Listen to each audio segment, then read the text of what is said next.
Bonjour à toutes et à tous.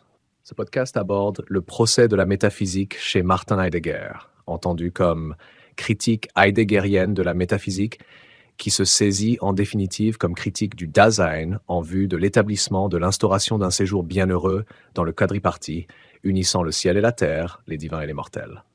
La relecture heideggerienne de toute la tradition métaphysique oublieuse de l'être apparaît ainsi comme une invite de l'homme à renouer avec son essence perdue ou en oubli dans le monde actuel.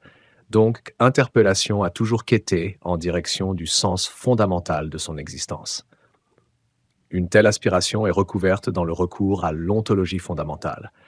Cela témoigne de la nature de cet être au monde qui est toujours en quête d'être, car sans cesse engagé dans un devoir à être en égard à sa dette d'être.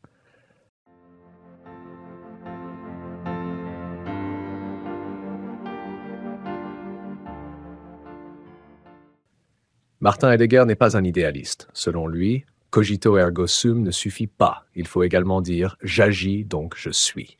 Ici, il parle en fait d'une dynamique. Heidegger, en raison de ses critiques de la modernité, de l'autonomie, de la responsabilité et de la dimension émancipatrice des Lumières, est considéré comme anti-humaniste. Mais quand même, Heidegger dit « Je suis un humaniste » et il continue « C'est vous qui ne l'êtes pas ». Quand Heidegger parle de la volonté, il n'est pas existentialiste, ni décisionniste ou volontariste. Il revendiquait un humanisme authentique dans la valeur intrinsèque de l'homme.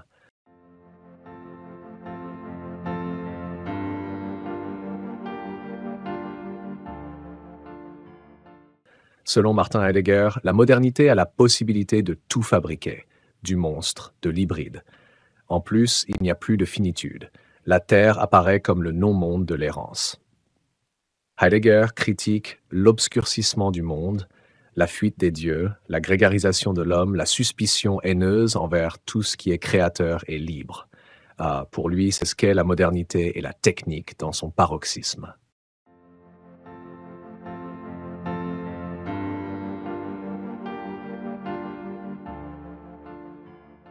Martin Heidegger parle du dépassement de la métaphysique, du fait que l'action seule ne changera pas l'état du monde. Elle ne changera pas parce que nous sommes confrontés à une réalité, l'oubli de l'être. La métaphysique, marquée par Richtigkeit, est l'ère qui s'ouvre devant nous aujourd'hui avec la fin de la métaphysique dans toute son incertitude, lorsque le fondement qui est essentiellement sans fondement glisse sous nos pieds et le destin inévitable de l'être. L'être a été oublié parce que l'homme donne forme au monde et le monde prend forme du sujet, car c'est lui qui le façonne. Toute chose est conçue philosophiquement sur le modèle de l'individu. Ici, nous pouvons parler d'une maîtrise scientifique du monde et donc de domination de la nature par la pensée humaine.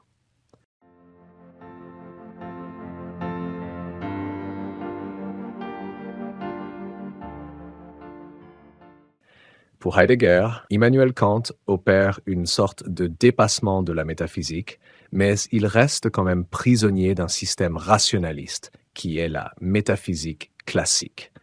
Selon Heidegger, Hegel est le début de l'achèvement de la métaphysique. En fait, la philosophie de Heidegger cherche à comprendre la différence entre l'être et l'étant, que la philosophie occidentale a confondu ou trop donné à l'étant sans chercher l'être.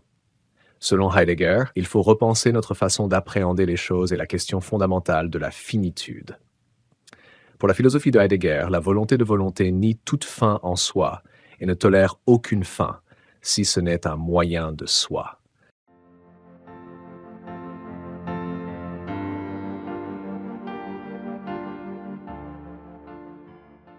La métaphysique de la subjectivité fait de l'homme le centre, c'est-à-dire que l'homme conquérant conquiert la nature et le monde. Sur ce point, comme disait Nietzsche, « Partout où j'ai rencontré du vivant, j'ai rencontré la volonté de puissance ». Heidegger parle du dépassement de la métaphysique de la Terre. En fait, pour lui, avec la modernité, la Terre apparaît comme le non-monde de l'errance.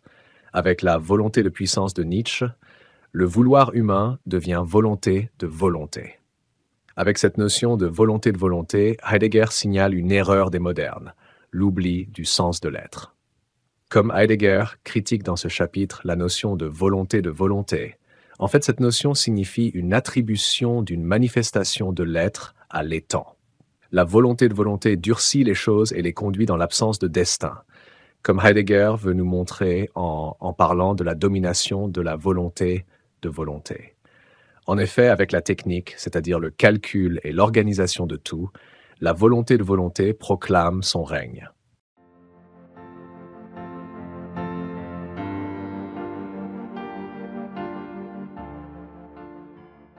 Chez Heidegger, la politique est une manifestation de la technique et le totalitarisme est une manifestation politique de la modernité, un résultat inévitable du déploiement de la technique.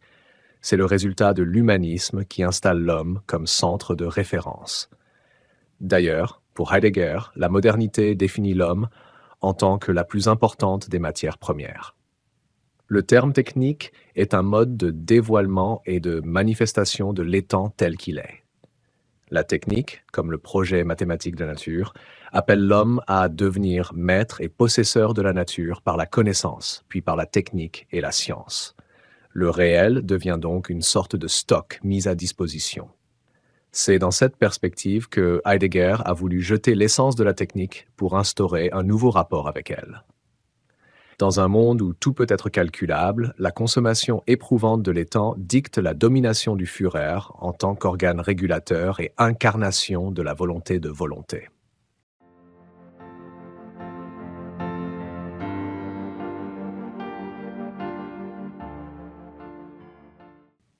À la suite de la transformation de l'homme en un animal rationnel ou en une bête de labeur, nous observons également pour Heidegger l'oubli de l'être et la nullité du néant. Heidegger voit la métaphysique comme une fatalité. Surmonter la métaphysique est considéré en relation avec l'histoire de l'être. C'est un signe précurseur annonçant la première compréhension de l'oubli de l'être chez Heidegger.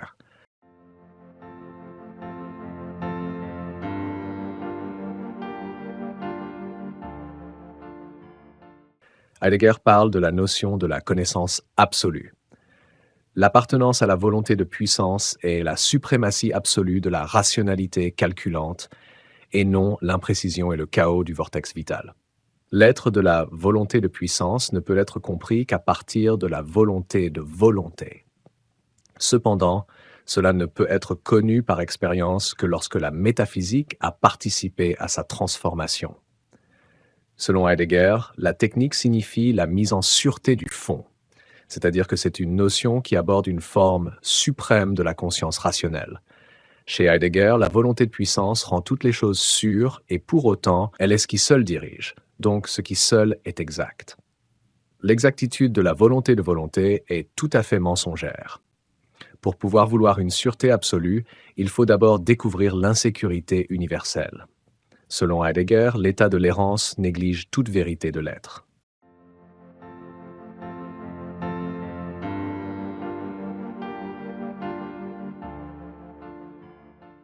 Heidegger a affirmé que les chefs sont les travailleurs d'équipement, qui ont un pouvoir de décision et qui supervisent tous les secteurs où l'usure de l'étang est mise en sûreté. À ce point, le concept de l'uniformité est important, car dans l'uniformité de l'étang, tout est subordonné à cette sûreté calculable de l'ordre d'étang, qui le remet à la volonté de volonté. L'homme devient également uniforme s'il veut rester en contact avec le réel. En fait, Heidegger aborde les effets dévastateurs de la modernité sur le destin de l'homme, l'animal rationnel. Hegel a identifié le réel et le rationnel dans une perspective du savoir absolu, et ce savoir absolu donne à l'homme une domination de la nature vers la liberté. Pour Heidegger, l'homme, ce fonctionnaire de la technique, exerce la maîtrise absolue de toutes les énergies naturelles, y compris celle de la destruction.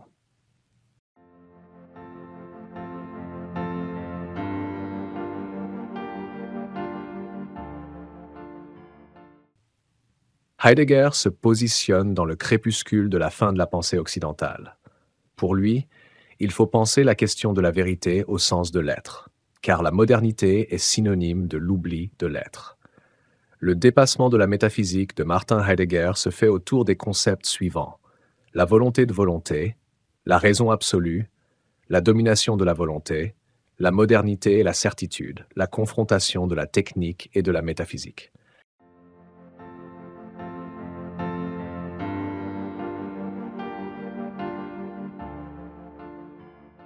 La facticité signifie la finitude, mais aussi la liberté. Le Dasein est libre, ou plus précisément, il se tient dans le libre en tant qu'il est là. Mais paradoxalement, de même que pour la langue, cette liberté ne lui appartient pas. Ce n'est pas le libre arbitre, la volonté libre infinie, mais la liberté dans sa propre finitude, la liberté pour l'absence. Nous sommes à ce point finis que ce n'est nullement par décision ni vouloir propre que nous pouvons nous porter originellement devant le rien. Tel est l'abîme que la dimension de finitude creuse dans l'être là, que la finitude la plus propre et la plus profonde se refuse à notre liberté. Le jeu libre de la présence et de l'absence ne s'apparente pas à la dialectique de l'être et du néant, mais il l'annonce et il la rend possible par son caractère tautologique. L'expérience de l'absence dans la vie est aussi fondamentale que celle de la présence. Mais c'est tout de même une expérience, donc une présence de l'absence. Cette présence de l'absence est le mouvement de la facticité. Mais le rien n'est pas simplement l'absence. Le rien est toute la facticité de l'être dans la différence ontologique. La facticité est rien puisque la facticité n'est rien de métaphysique et pourtant son fondement infondé. L'abysse de la facticité s'exprime dans le langage spatial, le sans-fond, ce qui n'est pas dans un autre, et dans le langage temporel, l'infondé, ce qui n'a pas avant un autre. Mais ce rien, il faut le comprendre littéralement et s'abstenir des métaphores. Il ne faut pas l'hypostasier en une entité métaphysique, ni en quelque mystère. Le rien, il faut le prendre au pied de la lettre, car dans le rien, il n'y a rien de mystérieux. Mais en même temps, si la perspective de la facticité nous permet d'affirmer avec Wittgenstein qu'il n'y a pas d'énigme, ajoutons enfin que c'est là précisément ce qu'il y a de plus énigmatique.